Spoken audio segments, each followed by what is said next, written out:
Hello, musicians. This is Corey Taylor from SkilledMusician.com, where we are helping musicians improve. Thank you so much for checking out this video. Now, in this video, I'm going to share the number one mistake beginner and intermediate musicians make. And this one mistake will keep you at the beginner or intermediate level, no matter what else you try to do. So let's not waste any more time. Let's get started.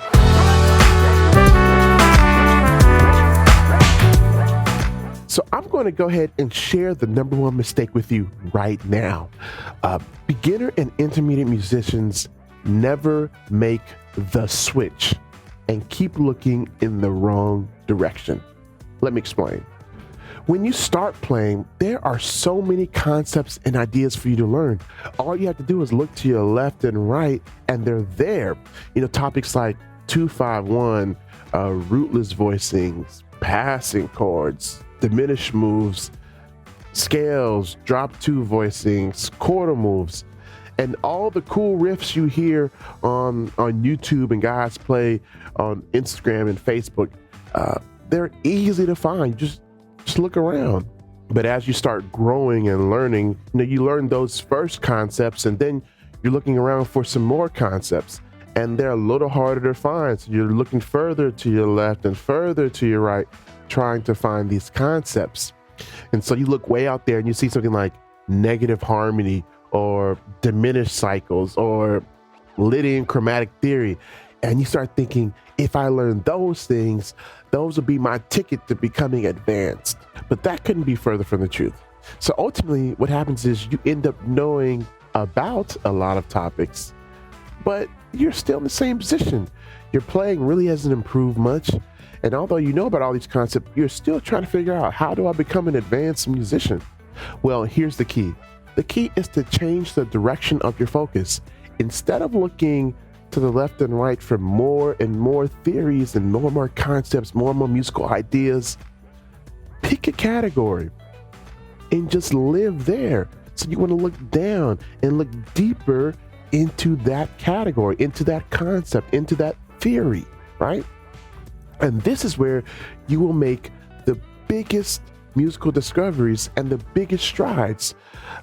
Personally, my biggest discoveries that have shaped the way I sound have been found once I started digging deep into an idea. And so you might ask, well, Corey, how do I do this? Well, in order to do this, you have to do two things. Number one, check your ego. You got to humble yourself. And two, focus. Checking my ego and humbling myself was something I really had to do. After I've been playing for a little while, I knew about a lot of topics. And so when someone would hear me play and they might say to me, hey, Corey, you need to dig deeper into 2-5-1. Now I would say to myself, man, I already know about 2-5-1. Now I wouldn't say that out loud. I would think it internally. And I really thought I knew 2-5-1. But I did not have the real depth of knowledge about it. So if you ask me to play, like, Corey, play 2-5-1s in the key of C, I could give you 10. And I thought, yeah, I really know it. But could I play 200 different versions? Could I play the same progression for an hour and not repeat? That when you can do that, now you're really starting to develop a real relationship and real knowledge. And then I got a chance to hang out with some of the best musicians around, and I saw. I really encourage you, find the best musicians around in your area and go hang out with them. Not at the engagement or the gig or the church service, those places. Catch them behind the scenes when they're practicing, and you'll really see what's going on. Because when you see them play at an event or a gig or a service, you're wowed by all the stuff that's happening. And you think, if I learned that lick and that lick, I could sound just like them. But that isn't the secret to their success. And I remember getting to hang out with one guy, and he was literally one of the best musicians I'd ever heard in my life, playing for all the big name artists. And all he practiced was 2-5-1. Literally. And he didn't just practice this for a few days or a few weeks or even a few months. For years, he practiced 2-5-1. And I slowly started to see how that practice, digging deep into this category, into this concept, influenced all of his playing.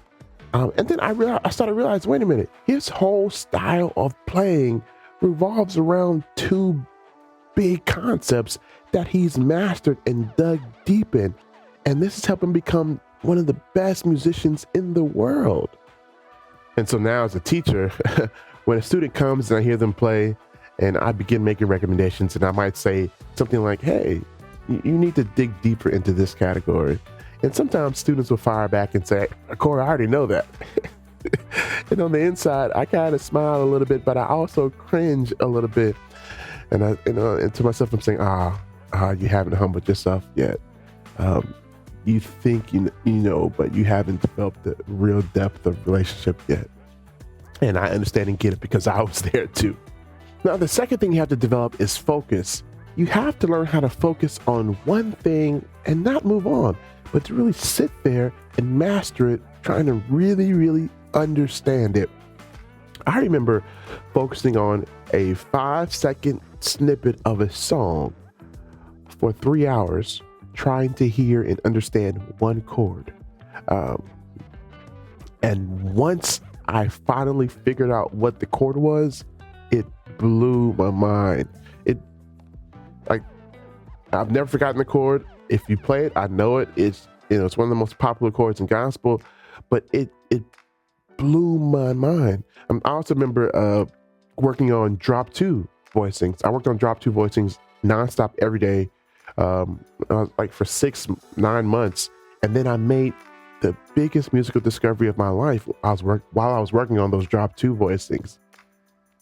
And that discovery literally changed the way I play everything.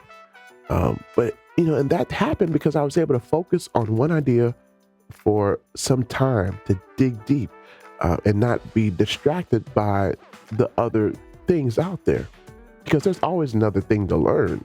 And that's what makes it harder for you all today. I must admit, you all have so many distractions with new YouTube videos, Instagram posts, Facebook posts.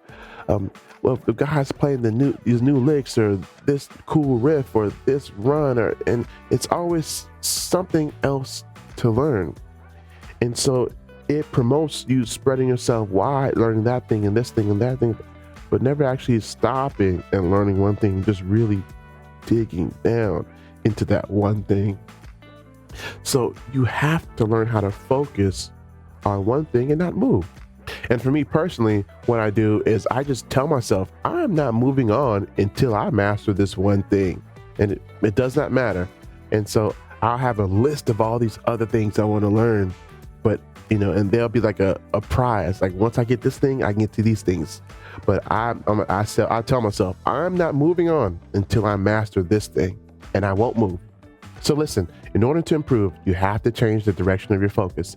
Instead of looking to the left and right for new concepts, look down deeper into the concepts you already have. And remember, in order to do that, you have to humble yourself, check your ego, and then focus. All right, thank you so much for checking out this video. Now, don't forget to hit the subscribe button and the notification bell. Hit the like button, and definitely in the comment section below, let me know the videos you'd like to see me make, because I only want to make the videos you want to see. All right, so until the next one, be blessed and happy practicing.